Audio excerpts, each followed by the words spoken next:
The Bitcoin Treasury boom is unwinding as companies and governments sell. For 2 years, the playbook was simple. Buy Bitcoin, put it on the balance sheet, watch the stock re-rate. Strategy, formerly MicroStrategy, made it fashionable. Metaplanet made it international. Dozens of smaller firms followed.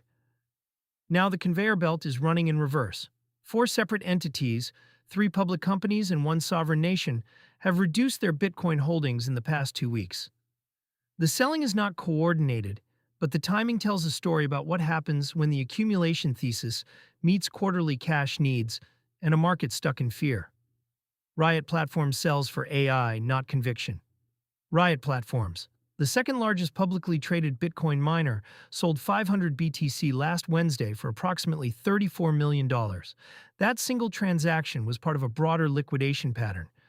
Riot has sold roughly $200 million worth of Bitcoin over the course of 2025 and into early 2026. The reason is not bearishness. Riot is funding a pivot into artificial intelligence and high-performance computing, a bet that its existing power infrastructure and data center capacity are worth more running GPUs than ASICs. Its Bitcoin stack has dropped from above 19,000 BTC to around 17,500 BTC. The market has not rewarded the strategy. Riot's stock is down significantly from its 2025 highs, caught between 2 narratives. It is no longer a pure-play miner, but it is not yet an AI infrastructure company.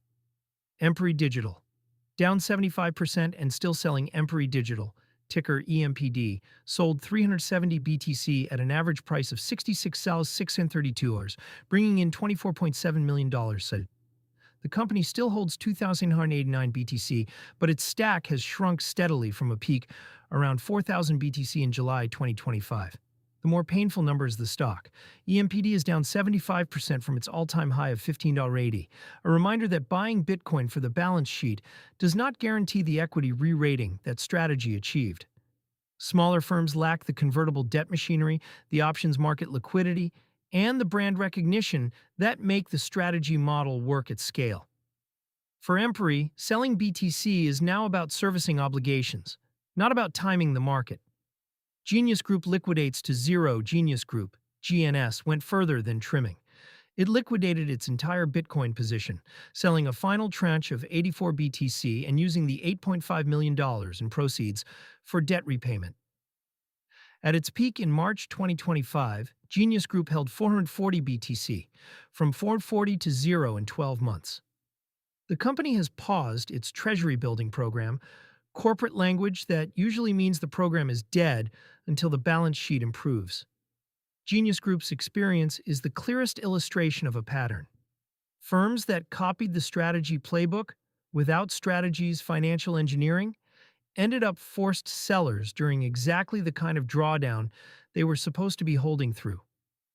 Bhutan keeps trimming a sovereign stack. Bhutan's Galefu Mindfulness City investment arm sold 375 BTC on March 30th, its latest in a string of sales that have reduced the country's holdings from above 13,000 BTC in October 2024 to roughly 10,000 BTC today. Total sales in 2026 alone, 303 BTC, worth approximately $152 million. Unlike the corporate sellers, Bhutan's motivation appears to be fiscal. The country is funding infrastructure in its special economic zone, and Bitcoin profits from its hydropower mining operation are one of the few liquid revenue streams available. 1.16 million BTC still sits on balance sheets. The selling is real, but context matters. Public Bitcoin treasury companies still hold around 164,800 BTC, representing more than 5% of Bitcoin's 21 million coin hard cap. Strategy alone accounts for over 500,000 of those coins and shows no signs of selling. Metaplanet recently crossed 40,000 BTC, making it the third largest corporate holder. The accumulation thesis is not broken, but it is being stress tested. As of April 2, 2026, Bitcoin trades at $66,420, down 3.2% in the past 24 hours. ETH is at 2,043, down 4.4%, and SOL sits at 79.22, down 5.0%. The Fear and Greed Index reads 27, squarely in fear territory. The firms selling now are the ones that lack the capital structure to survive a prolonged sideways market.